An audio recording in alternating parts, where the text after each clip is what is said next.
Hi, everybody, and welcome back to Getting There, the podcast with me, Brogan. Now, guys, what if I told you that one of the biggest porn websites in the world has been profiting from child abuse, trafficking, and rape? That for years, victims, sometimes as young as 12, have had to fight to get their videos removed, and even then, their abuse has been re-uploaded again and again. That the very platform people joke about watching for entertainment has become exposed as a hub for criminal activity. Now, today's guest is Laila Mickelwait, the woman who has brought Pornhub to its knees. She's the founder of the Trafficking Hub movement. She's an activist, a writer, and a relentless force in the fight against online sexual exploitation. Her work has led to Visa, MasterCard, and Discover to cut ties with Pornhub, lawsuits being filed against its owners, and a global reckoning over the true cost of free porn. But this conversation is not just about Pornhub. It's about how pornography is rewiring our brains, fueling our addictions, and shaping relationships in ways people do not even recognise. This episode will shock you to your core. It will challenge you and it will open your eyes to an industry that thrives in the shadows. Let's get into it. Hello, Laila Mickelwait. How are you? All the way over from Los Angeles today. Yes, I'm doing well. Thank you so much for having me. It's wonderful to be speaking with you. And honestly, I know we were speaking off air, but I've been admiring your work from the sidelines for so long. I've watched so many episodes of yours, and every time I feel that I leave with so much information and education about what really is happening in the world. So I mean this, it is going to be a privilege and an honour to have you on today. But for anyone who's listening and is like, who is Laila Mickelwait? How did you find yourself, I guess, in the media's eye? Because you've been at the forefront of taking down Pornhub. So what was the defining moment for you where you decided to undertake this battle? Sure. Well, in the context of it was many years in the fight against sex trafficking. I think when the battle against Pornhub specifically began in early 2020, in February 2020, I had, it was over a decade of fighting sex trafficking and really deeply investigating and researching the way that sex trafficking wasn't just happening offline, but it was being filmed and it was uploaded online. And it was in the context of this viral moment. And it's kind of like, it's not really a moment because it's lasted, we're still fighting this fight. But, the viral movement, when that took off in 2020, and there ended up being thousands of media articles written, the petition that I started to shut down Pornhub for child abuse, rape, and trafficking had gone viral. And it got, today we have 2.3 million signatures from every country in the world. And all of this was happening. And that's kind of when the traction started happening. When this began, I just only had a few thousand followers on X that were paying attention to advocacy, but really it exploded in 2020 and continued to just build. And so I think that's when things, the spotlight really began to shine on this injustice of, the monetization and the global distribution of non-consensual content, child abuse, rape, trafficking, what we used to call revenge porn, but image-based sexual abuse. And it all began, it was like I wasn't planning on this particular battle to start in February of 2020. It happened organically in the context of feeling like I was preparing for it for my whole life. So I tested the upload system for Pornhub one night in 2020 after I had read some horrific headlines in the news. One that I credit with the starting of the Trafficking Hub global movement to hold Pornhub accountable was a story of a 15-year-old girl in Broward County, Florida, who had been missing for an entire year, and she was finally found when her distraught mother was tipped off by a Pornhub user that he recognized her daughter on the site, and she was found in 58 videos being raped for profit on Pornhub. Wow. Under an account named Daddy Slut. And she was rescued from his apartment. She had been impregnated. It was like this horror story. And I remember just being haunted by that story that had showed up in late 2019 in the news, coupled with around the same time, the London Sunday Times did an investigation of Pornhub, and they found dozens of illegal videos on the site within minutes, even children as young as 3 years old. And that's when they called out PayPal, and PayPal cut off Pornhub, and they called out Heinz Unilever because they were advertising on Pornhub, and they apologized, and it was making some headlines. And I remember just thinking about the question of how in the world did this abuse, clear abuse, end up on the world's largest porn site? Not just world's largest porn site, because by the end of 2020, Pornhub had capitalized on coronavirus. They had become the fifth most visited website in the world, with more visits than Netflix and Amazon. And they had 170 million visits a day, 62 billion visits that year, and enough content being uploaded annually. It would take 169 years to watch if you put the videos back to back. They had 56 million pieces of content on the site. And so that's kind of like the origin story. That night I was pondering that question. A saying of my dad's wisdom came to mind that said, assumption is the mother of all screw ups. And we were all assuming that this content was legal, that it was vetted somehow because they were such a household brand name for porn, very mainstream.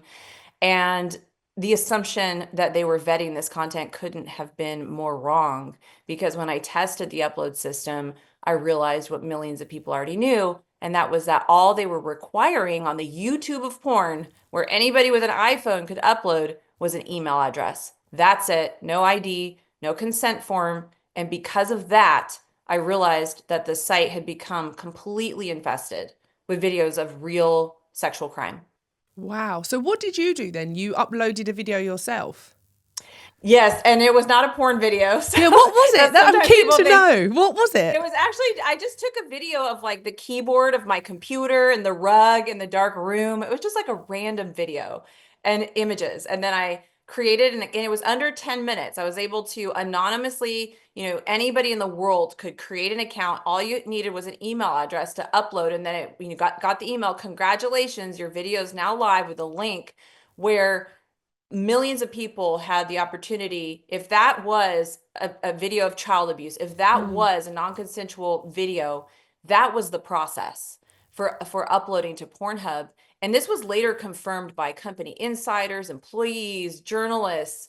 And interestingly, I mean, people from the porn industry were even upset about the upload process, because their stolen and pirated content was being uploaded all the time for free on this site, because these are, again, free user generated porn. I don't think a lot of people even understand the business model behind that, which we could talk about. That was going to But be this is one all of my free content. questions, because it's Yeah. free. So how are people Yeah. monetizing on it? How are the abusers monetizing on it? How does everyone get paid? How does the model work? The model works, and this is why I call the owners of Pornhub the corporate traffickers and the mega pimps, because they're the ones that are making the money off free porn, because they're selling 4.6 billion ad impressions on Pornhub every day. And that's how they're monetizing all of this free porn. Most of the people who are uploading to Pornhub, and we know now it's about 80% of the people who are uploading to Pornhub were just doing it for free. They were doing it for the same reason that they upload to Facebook or uh, Instagram, right? It's for social currency, likes, clicks, views, shares, those kinds of things. The ones who were making the money were making the money on the ads that were all around the videos, in the videos. When you press pause in the middle of a child rape video, it would say, have an ad that popped up in the middle. So, that's how they were making most of the money. Now, a small percentage of that was where they would enter into a relationship where they would do pay to download content. So they would put content behind a paywall, and then you would have to pay to download that content. And then they would split the profits, 35% to Pornhub, 65% to the uploader. And criminals were using that as well. So there was a case of a man named Rocky Shea Franklin from Alabama, and he drugged and overpowered and raped a 12-year-old boy. And he filmed the abuse, and he uploaded 23 of those rape videos to Pornhub in this pay to download relationship with Pornhub, where not only were they monetizing the thumbnails and whatnot, with ads, but then you could actually pay to download. And he had used titles that indicated it was abuse. I don't know if it's okay how graphic I could be on this We're graphic. We like details. episode. So, okay, so, they claimed that they would review every video before it was uploaded, which was a lie. But like they had titles such as on this boy's video, like "Young Ass is Best," "Uncle's Secret," for example, that would indicate that this is abuse. And they uploaded those videos, paid to download, split the profits. When the police found out about this, they reached out to Pornhub multiple times and they were ignored. For 7 months, that boy's video got hundreds of thousands of views and downloads as well. And essentially immortalizing his trauma, making sure that forevermore that video will be out in people's hands, able to be uploaded online forever. And the Rocky is in jail now for 40 years. But that was an example of the pay to download side of this I was just want infested as well. Clarify what you told me, that there's a young boy who's been raped and drugged, and the police were made aware of that video, and the video still stayed on the internet for another 7 months. Yeah, they had reached out multiple times to Pornhub and were ignored. But you understand how this could happen when you go deeper into the way that the company operated. So we've learned so much, not only through investigative journalism, from whistleblowers, from legal discovery in the lawsuit. So that boy sued Pornhub. Today we have nearly 300 victims who've sued Pornhub in 25 lawsuits since 2020, including class actions on behalf of tens of thousands of child victims. And the things that we've uncovered, when you understand them, you say, oh, I could see how that could happen. For example, they hired one person. So they had 1,800 employees running this international corporation, because Pornhub is owned by a parent company, a huge parent company. We could talk about that later. Yeah. But they had 1,800 employees and they had hired purposefully, right? One person, 5 days a week, to be reviewing videos flagged as terms of service violations, including rape and trafficking. And they had a backlog of 706,000 flagged videos. And this was information, it's public court documents, legal discovery, that we understand how they were making these decisions, because their motivation was not to take down content from the site. It was to leave up as much content as possible. And that's what the moderators told us. And you can read, they've come out publicly and said, like, our job was not to limit content. Our job was to allow as much content to go through as possible. And so that's why that was happening. Wow. So it was an intentional policy decision for them to have one person. Yeah, and not only that, but like we have emails from the CEO and the VPs discussing this, where they said not only did they have one person, but they had a policy where a video had to be flagged over 15 times before it would even be put in the queue for review. So we have evidence that even just was uncovered in December in court documents and legal discovery, where we see videos. We don't see them. We have evidence of videos where prepubescent children had their videos on Pornhub for years, and they had 13 flags and they had 14 flags. They just hadn't gotten over 15 flags. So a victim could actually have their abuse on Pornhub. They could have flagged that video 15 times. It would never even have been put in queue for review. And we have emails where the CEO says about this policy, quote unquote, it is good and reasonable. And they wanted to maintain that policy. And we also know, what is the motivation? Why would they do that? Well, we have court documents showing now that they had been tracking to the dollar, to the day, how much money they were making on these categories, tags, titles that included videos of illegal content. So for example, teenager and young were the second and third most profitable tags on Pornhub. And we have documentation now that has been released by the court showing how they were tracking that. So they didn't want to take that down.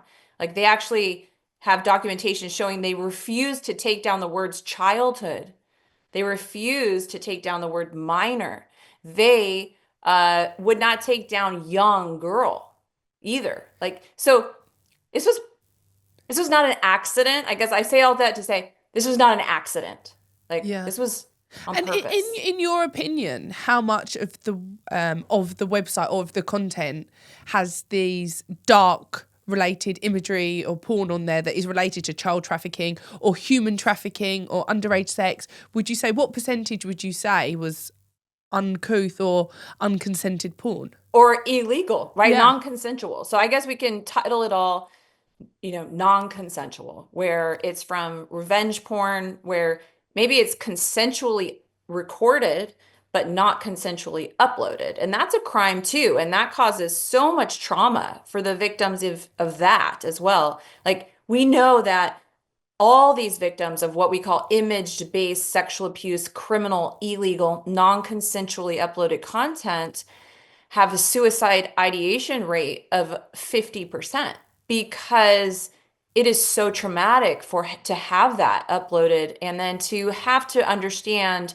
it's not just that one instance of abuse, but that it will live on forever. So as much as they want to get healing, as much as they want to go through trauma therapy to get over the abuse, it's like they can never heal because it's a wound that continues to be ripped open as those videos keep getting uploaded online, and they're involved in this sadistic game of whack-a-mole where they're constantly having to take it down. But as far as how much, like when I say the word infested, that's exactly what I mean. And they actually, by their own admission, they had no idea how many of the 56 million videos were actually non-consensual because they were engaged in a guessing game, right? Of who's underage and who's 16 and who's 18. What is rough sex and what's rape? And they were literally guessing with each video that was uploaded, and they were guessing wrong. So that's why they had to take down 91% of the entire website actually had to be taken down because it was completely infested. If they could have just picked out a few illegal videos, they would have left the library up. They didn't. They've taken down 91% of the entire When did they website. take down the 91%? So 80% of it came down at the end of 2020. So there was this viral campaign called the Trafficking Hub Movement. And then it culminated with the New York Times doing a 6-month investigation in 2020. Nick Kristof of the New York Times, two-time Pulitzer Prize winning journalist, he did a piece called The Children of Pornhub. And, as victims were coming forward to me, I was connecting them with Nick, whistleblowers, and all of that. And he was doing his own investigation as well. And it was this powerful article recounting the stories of so many minors who had been abused on the site. And he ended with the words, Pornhub is Jeffrey Epstein times 1,000. Wow. And when that article was released, the pressure was on. We had been fighting with Visa and MasterCard and Discover for already a year at that point, trying to get them to take down, or sorry, to cut off Pornhub. Because we understood that all of this was being done for profit, that this was the Achilles heel of Pornhub would be the credit card companies. And it wasn't just a guess, like the former owner of Pornhub actually reached out to me in the summer of 2020 to say, if you want to get Pornhub, if you want to really hold them accountable, you have to go after the credit card companies. Oh, wow. So he knew, yeah, and he revealed to me the secret shareholder who had been hiding his identity for years. But in that New York Times piece, Nick also called out the credit card companies. And it was days after that happened that the credit card companies finally, thanks to the help of Bill Ackman, who's a billionaire hedge fund activist investor who knew the CEO of MasterCard, and he got involved, and the pressure of the article, everything we'd already been doing, they finally said, we're going to cut off Pornhub. And when the credit card companies cut off Pornhub, they were in a panic because that was the worst thing that could have ever happened to them. Yeah. And that is when they said, okay, we're going to pull the plug. We're going to take down 80% of the entire site. They took down 10 million videos and over 30 million images in 24 hours in what Financial Times called probably the biggest takedown of content in internet history. But since then, they've continued to have to take down more and more content. So by last year in March of 2024, they had taken down 91% of the entire site. So they went from 56 million pieces of content in 2020 to 5.2 million pieces of content in 2024. Wow. And what is their defense? What is that when they're going to court and they're saying, and you're having all these court cases, how are they defending that what they did was, the responsible thing to do at all? Well, they can't because the evidence speaks otherwise. But what they're trying to do is hide behind a law in the United States called Section 230. And what that says is that when you're an internet company, you're not if you're a user generated site, you're not responsible for what other people post on your website. However, it's not working for them. So they're not able to hide behind Section 230 in all of the cases so far that have been decided. The judges are denying their motions to dismiss the cases because what they're finding, because the devil's in the details, it's the way that they not only were this passive entity that just allowed people to upload and oops, there was illegal content. What we're seeing based on the evidence is that not only were they allowing it, but they were promoting it, they were encouraging, they were helping users find the illegal content with the way that they set up their algorithms, the way that they created the tags, and they changed the title. So we're seeing in the litigation how they actually would change tags and change titles and instruct people on how to create their content and what words to say. If they were going to get caught, they would say, you need to change the title of this video, but then they would leave the video up. And they would do things like create the thumbnails. Not only that, but they would take content that was uploaded to Pornhub and then they would upload it to their other sites like YouPorn and Tubate and RedTube and ExtremeTube and all of these other tubes. So their defense is this like, oh, we're just a passive entity, but the evidence is showing otherwise. And the judges have so far not dismissed any of those cases. They're being held in those cases. And in your investigation, what are some of the worst things you've seen or from the survivor stories? Yeah, I mean, actually, one of the worst cases was just come to light 2 Fridays ago, where and I'll tell you a few examples, but this one was horrifying. It was a man in North Ireland called Stephen Lee McKilvany, and he had lured 3 young boys, underage boys, to his home through threats, coercion, manipulation. And then when he had the boys in the house, he physically, brutally, the police call it brutal assault, where it caused brain bleeding for the young boys. And he raped them and he filmed those rapes and he uploaded them to Pornhub in a profit sharing relationship with Pornhub. And now he was sentenced, I think it was 2 Fridays ago, in North Ireland to 23 years in prison for doing that. It's not just, underage children. It was also adults who were, so drugged or so drunk in some cases, women who are just, you know, their eyes are rolled back in their head and they're clearly completely unconscious, being raped. One of them that was probably the one of the most horrifying was a young, could have been a girl. Maybe, you couldn't tell whether she was underage or not because she was very Yeah. petite. She looked very young and she was Asian and she was in a hotel room and there was a masked assailant. He was wearing a black mask over his face. All you could see is his eyes. And she was so drugged, and that she was completely limp, and he was lifting the eyelids of this victim and touching her eyelids eyeballs to prove that she wouldn't respond, tickling her feet and raping her on camera.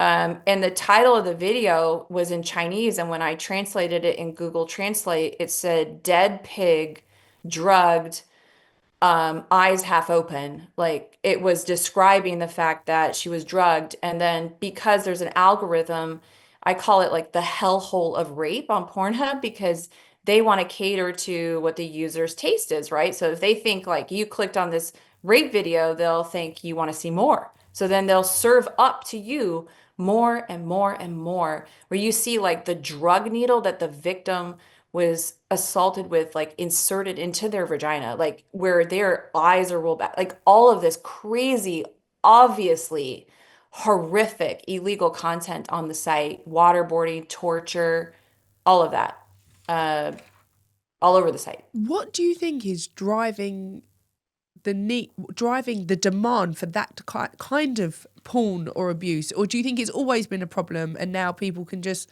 monetize on it?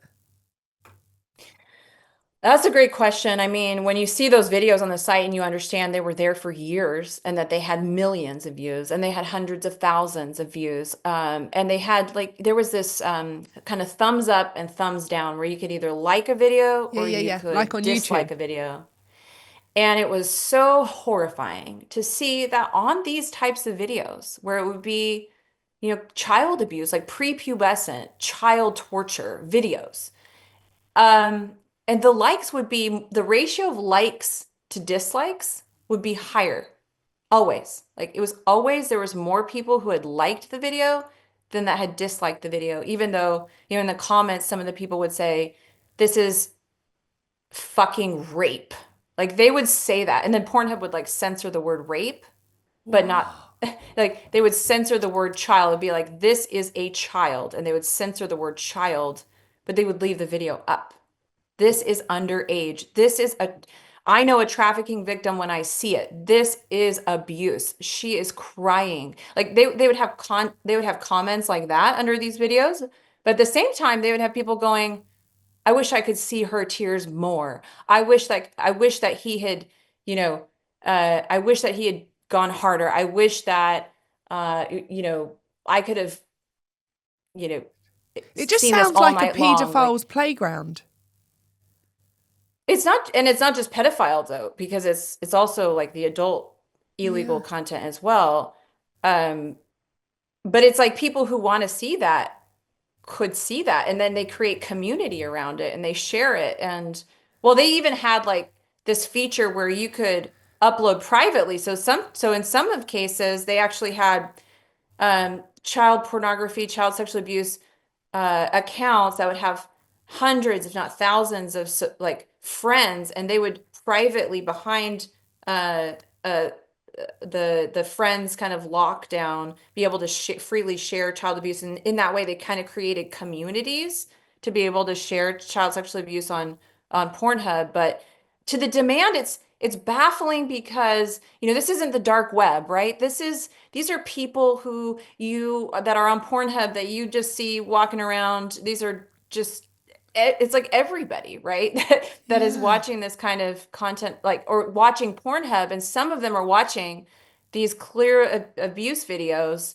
And the demand for it, it's disgusting because there is a demand for it for sure. And I think often I hear from people that they started when they were very young. So I get all the time, I get messages from especially young men that say, I was exposed to free porn on Pornhub or the other porn sites when I was 8 years old, when I was 9 years old. I just had a message from somebody who said, I was exposed when I was 6 years old to Pornhub. And it sent me on a journey where I started out, watching regular porn or Yeah, whatever, yeah, yeah. but ended up to what appeared to be the torture, the child abuse and all of that. And they kind of go on this journey because they get habituated, they get desensitized. And over time, in order to get the same dopamine hit, they don't just need more porn, they need more novelty, they need more extreme porn. And I hear that all the time. And maybe that's why we see eventually this demand. And what does justice for the victims look like to you? Justice for victims, and I'll say this because I've heard from them what they think justice looks like. And, so many of them say they want to see justice to the full extent of the law civilly, right? Because they should pay for what they did, meaning restitution and serious financial repercussions for them, because that's what they care about the most.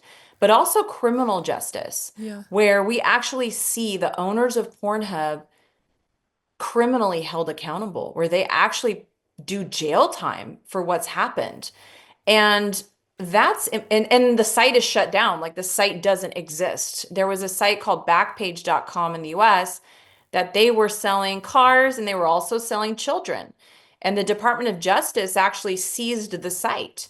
And for a number of years, you could go onto that site and it would say seized by the Department of Justice. And to have that happen where Pornhub doesn't exist anymore, like that would be justice. And it's important because if we don't see justice fully served, victims can't really find the healing that they need because they have to see that that was recognized, that it was paid for, but also to be a deterrent to future abusers. Because if we don't have the serious consequences, then it's not that important risk benefit calculation where they go, the risk is too high.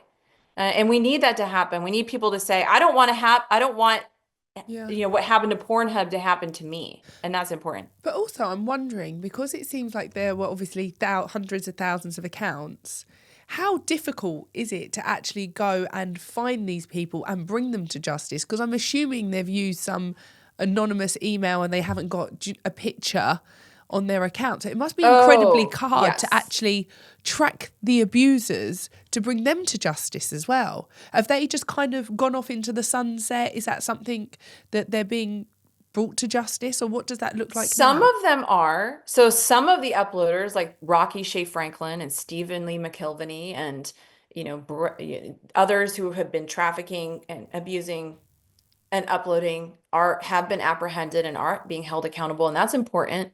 But Pornhub made it very hard. Like they allowed uploaders to even use a VPN, right, to create an account. And if you use a VPN, you mask your IP address, meaning that law enforcement can't even find your location. So because of that, it is very hard to find and apprehend. There's not many resources to go after the individuals. For victims, it's important for the abuser to be held accountable. But in the case of Pornhub, the website, the owners, for them to be held accountable because victims say it's one thing to be raped, but when that rape is filmed and then globally distributed for profit and pleasure, it's the immortalization of their trauma. Where one victim put it this way, they said, my abuser put me in a mental prison, but Pornhub gave me a life sentence.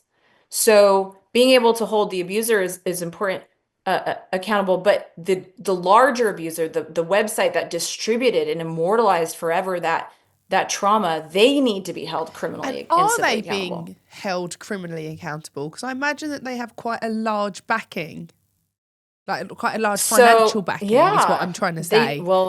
So yes, they do. so where are you Yeah. at now, in terms of the owners of Pornhub and everything like that? Have they been brought to justice criminally? Do you think it will happen?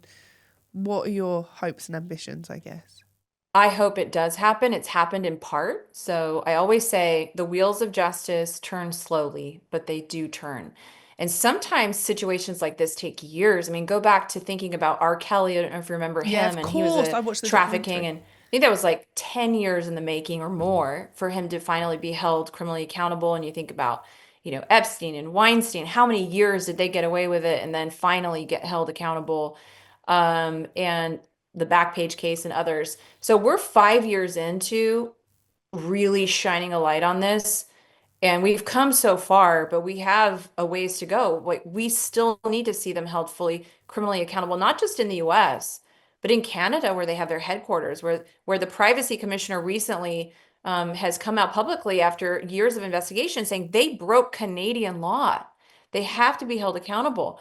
They have, in part been held criminally accountable in the US. So, for example, they actually were criminally charged by the Eastern District of New York for intentionally profiting from the trafficking of 100 women in San Diego, California, who were part of this notorious trafficking operation called Girls Do Porn, where Michael Pratt, who was the leader of the operation, was on the FBI's 10 most wanted list, and they finally apprehended him. And but Pratt was using Pornhub in a partnership relationship with them to distribute the trafficking of those women. So he had one of the most popular partner channels. He had 860,000 subscribers and over 600 Wow. million views on that trafficking content, and they were criminally charged, but they were offered a deferred prosecution agreement, meaning it's a deal they make with the government where they had to pay $1.8 million dollars,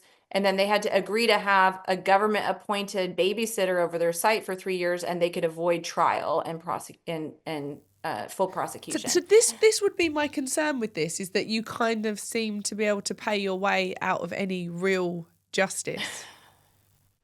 It is a problem, right? But if we see people actually go to jail, I mean, executives from other companies that would think about doing the same thing are going to think twice. Also, like the demonetization piece of it, I think that's probably what scares the other largest competitors the most who would engage in the same kind of conduct, is to say, we don't want the consequence of Yeah. losing Visa and MasterCard and Discover. So we're going to proactively right now try to clean up our site, try to change our upload process. And we're seeing that actually And happen. did you go and look at any of their competitors and what their landscape looks like? Yes, we have. And Nick Kristof, he did an investigation into X videos, for example, who is their biggest competitor. It's a free user-generated porn site, and many of the victims that were exploited on Pornhub were also exploited on X videos because they Wow. were not verifying agent consent. So when you think about that, what we understand is we need to hold this particular company accountable. And just really quick, so you understand like the scope of it, Pornhub being owned by a parent company that with a $362 million loan had rolled up the porn industry essentially under one umbrella, where they owned a monopoly on the global porn industry, owning 80% of the world's most popular porn sites and brands, including the tube sites. But their largest competitors are out there.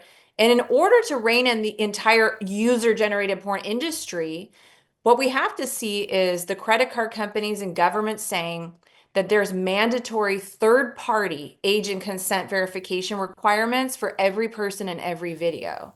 And then when we do that, it's actually going to prevent that illegal content from being uploaded onto those sites. But interestingly, I listened to one of your podcasts where you were talking about age and consent, and one of the moderators, they said that anybody, am I right in saying this? Because I just found it so bizarre, it can't be true. If you flagged your video and you said the person was underage, you then had to prove that the person was underage rather than them just remove the video.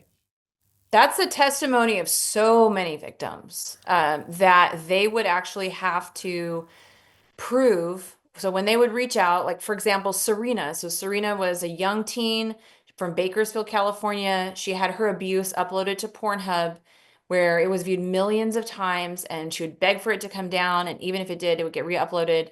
She ended up getting, dropping out of school, getting addicted to drugs to try to numb the pain, tried to kill herself multiple times, and then wound up homeless living out of a car. Today, she's suing Pornhub, she's suing Visa, she's suing the hedge funds for funding the enterprise.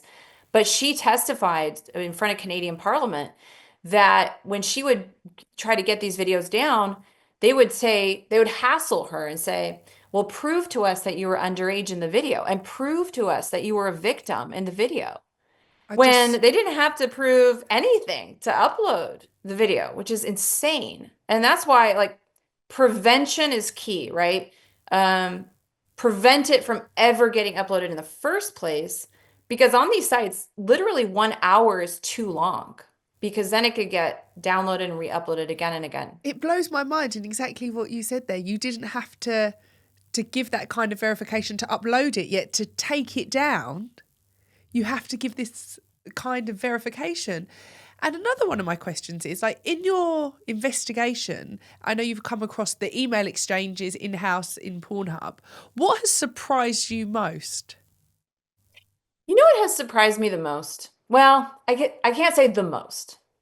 I could tell you what's currently surprising me right now. It's something that's kind of burning me up inside. Tell me. And that is, and I talk about this in my book, is that, we have enablers of Pornhub, right? We have the bad actor, but then we have the enablers. We have those who allow them to continue. And that is like the credit card companies, the search engines, the hosting companies. But one thing that's currently breaking my heart in all of this is that there are a few child protection charities, particularly in the UK, that have taken funds from Pornhub in their attempt to whitewash, deflect, rebrand, and and have declared a partnership. They call it a partnership. They do PR for Pornhub. One of the charities that I'm particularly horrified with right now is called the International Center for Missing and Exploited Children, and a man named Bob Cunningham, who recently with like the London Sunday Times sat down with the spokesperson of Pornhub to try to defend Pornhub.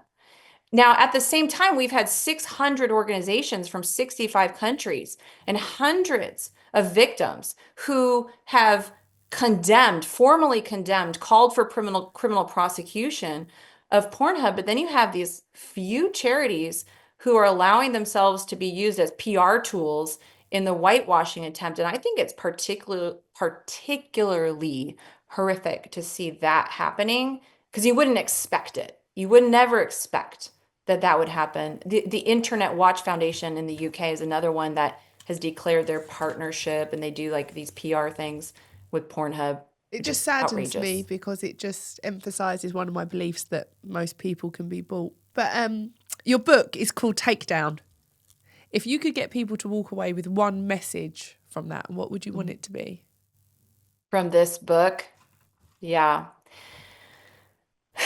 I would just, at the end of my book, I know not everybody is particularly fired up about the issue of trafficking or child sexual abuse material online, but everybody has something that they're struggling to fight. Everybody has their own, if you put it in the kind of their own Goliath, their own giant that they're struggling to rein in, whether it's, a history of addiction or abuse, or it's a particular injustice that you care about.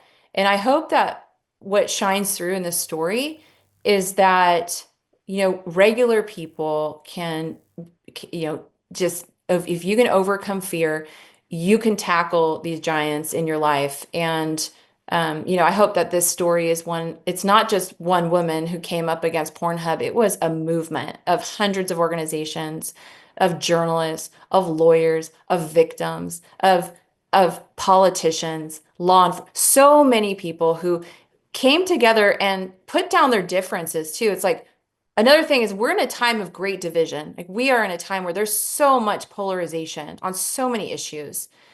But there are things in our world that we can actually unite in and make huge impact, where you see like 70 members of parliament from 8 parties coming together in Canada. When do you see people from 8 parties coming together on very many issues?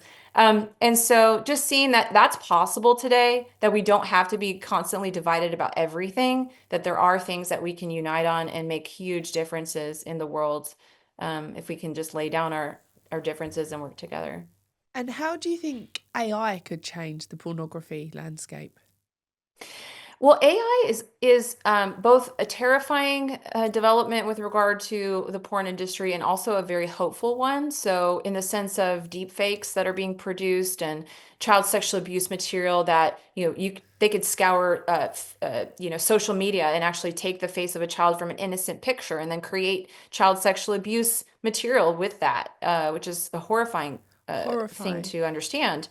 At the same time, AI is being used to prevent it. So also to prevent children from viewing this kind of content, because that's the whole other side of this, right? Is that not only are children and victims being abused behind the screen, but children are being abused by witnessing this content, not just regular porn, which is inappropriate completely for children to view, but hardcore, violent, incest, teen, and then criminal content as well. Like things that I would never wish upon my worst enemy to view.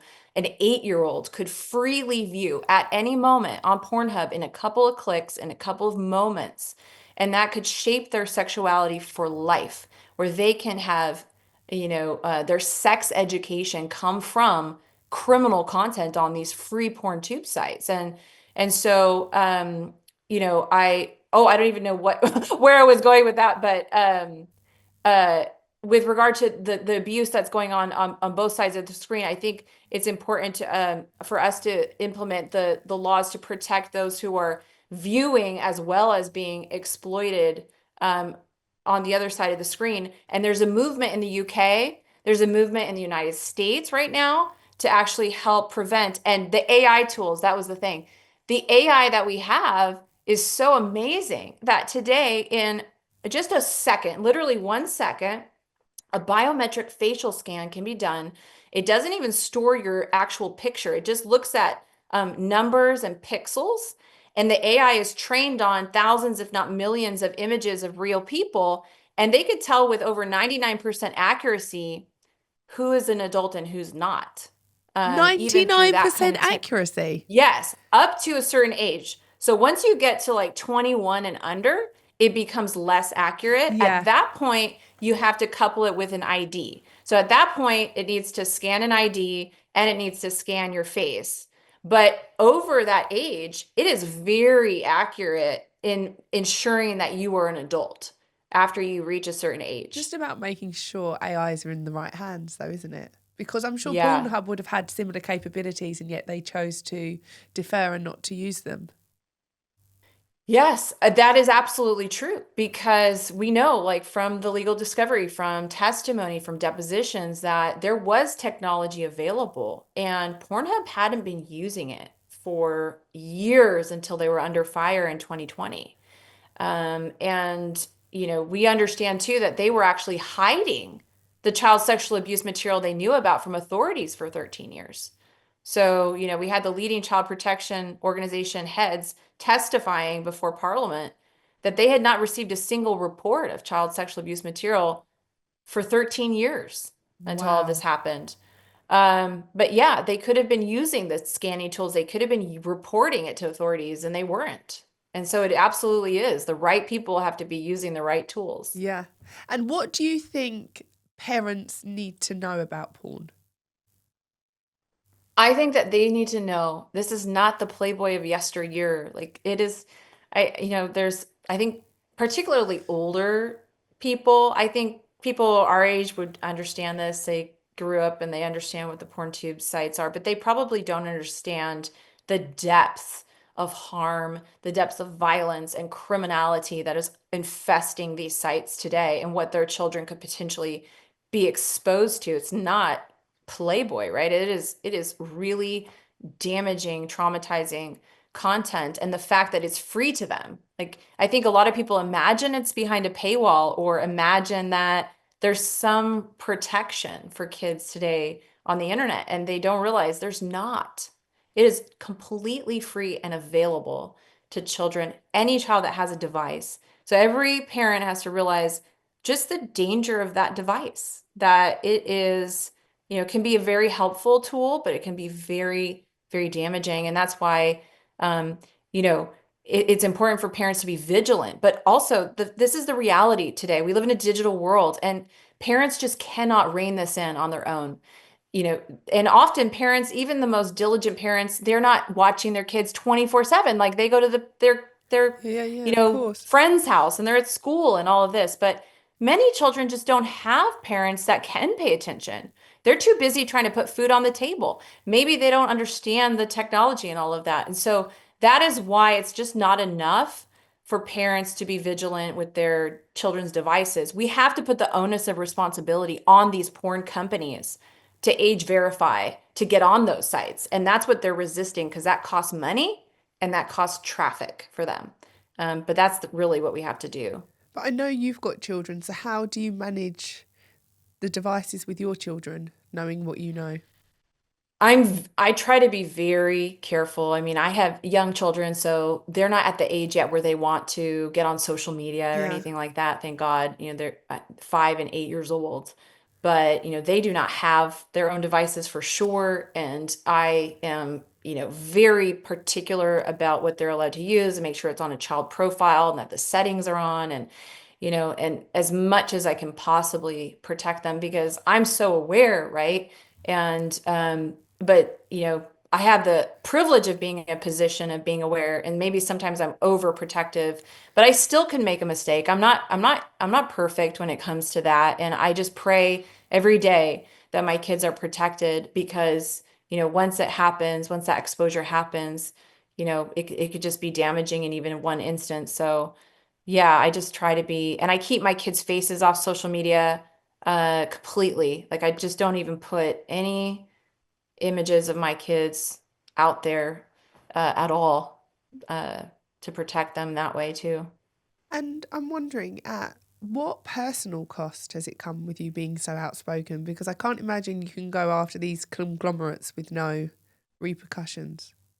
Oh, yeah, there definitely has been, and to myself, but also to the victims who've publicly spoken out with their names and have identified themselves. They've faced a lot of backlash, attacks, doxing, threats. All of that has happened to them.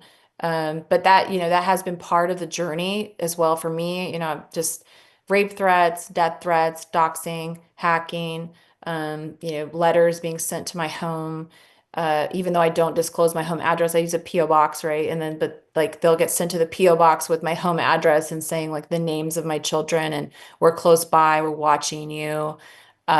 Like with the nicknames of my children that I don't disclose, crazy stuff like that, trying to report me to the police for false, just crazy stuff that has happened over these years. But yeah, I mean, that's part of going after a really bad actor, right? And people who clearly How does that feel? Has that ever stopped you in your tracks when people were making it clear that not that they're when coming it's for your against children? myself, like Mm. I have a pretty thick skin. I've always been that way since I was younger. But when it is potentially, impacting my children is when it's really been more of a terrifying situation. And where you really have to count the cost and you have to say uh, you're really taking a potential risk and you have to calculate that risk and try to do as much as you can to protect, right? And so we've done that. We've really hired the people who could be the best experts and security people who can advise on this and that. But it has like really struck me at certain moments where it could be terrifying to think that it could impact your family. Yeah, it sounds terrifying. Um, and I guess, well, listen, the show's called Getting There. And I'm wondering, I feel like as people, we're always chasing this illusion or this island and this destination, this version of there to ourselves. Where are you heading? Yeah, well, in this particular fight, I mean, I want to see justice fully served. I'm somebody that, my dad, he passed in 2014, but he's inspired me in this fight. He's a reason why I'm doing this. It was his influence on me and caring about justice issues and human rights and all of that got me into this in the first place. And one thing that he taught me was he was really a man of integrity, and you knew that when he said something, he meant it. Like he didn't say things lightly. When he said he was going to do something, he really intended to be able to help make that happen. And so, when we started out, it wasn't like a light thing that we said, shut down Pornhub and hold its executives accountable, because it felt like that was the only real um, action. It was like serious harm demands a really serious consequence. And we've come a long way, but we're not there yet.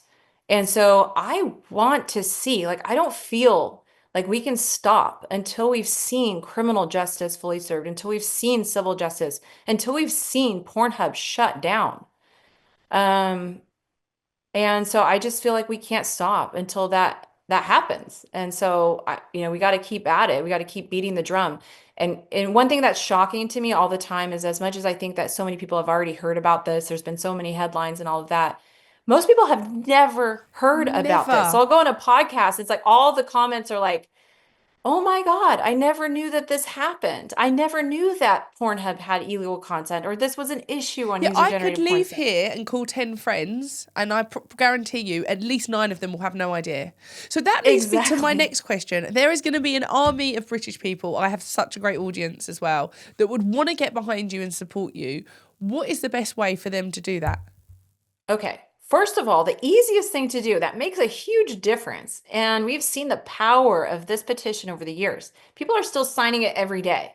You can go to traffickinghubpetition.com. You can sign the petition, put your name down as somebody that wants to see justice served for Pornhub and its owners.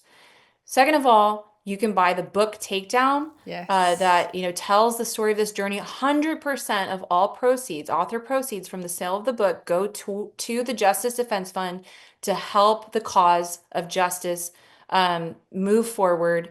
And in that way, like, you can get fully immersed and educated and inspired in this fight, and also like whatever injustice that you're facing. I would say that's the other thing. And then to advocate for those preventative policies, because like I always say, like, it's one thing that we need to see justice served, but we need to make sure that we make the internet a safer place for generations to come. We need to make sure that we stop this horror from happening in the future. And that's why, I'm encouraged by what's happening in the UK and countries around the world. But listen, your representatives work for you, and you have the power to go to them and you say, we need mandatory age and consent verification for porn sites. We need age verification to prevent children from witnessing these crime scene websites, to protect our children. And you need to just raise your voice and demand those things from your government officials. And that's going to make a huge difference when we see people really rising up and like demanding the solutions. Yeah, amazing. Well, listen, thank you so much, Laila, for your time today. Honestly, it really has been an honour and a pleasure. And we look forward to following your story and hearing more. Thank you so much for having me. And it was just wonderful to be able to speak with you. Thank you for caring about this. Thank you for using your platform to shine a light on this injustice. I appreciate it so much.